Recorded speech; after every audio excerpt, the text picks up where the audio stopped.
Welcome to Activity 2, the Hospitality Passport Challenge, a collaborative group task where you'll explore and compare hospitality styles from around the world. This fun and interactive exercise is divided into 5 creative steps.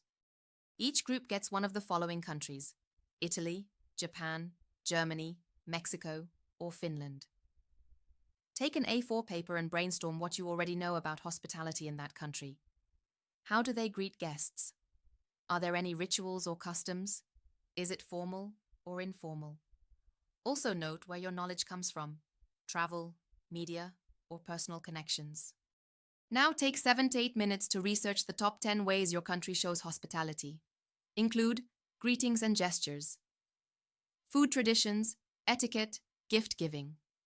Try to rank them by importance if you can. Step 3. Travelers on tour. Each group sends one member, the traveler, to visit 3 other groups. At each stop, the traveler shares 2 to 3 key hospitality traits from their country. Asks the host group, "What do we do similarly?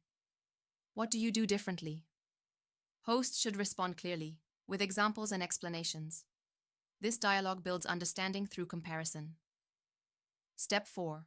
Poster creation. Back with your group, create an A3 poster that includes top hospitality traits, visual elements, flags, sketches, food, etc. Similarities and differences discovered during the tour. A hospitality slogan that reflects your culture, make it eye-catching and informative. Step 5. Showcase and voting display your posters around the room. Take time to walk around, read, and then vote for the most insightful, creative, and comprehensive poster. The winning group receives a small cultural prize celebrating teamwork and intercultural learning.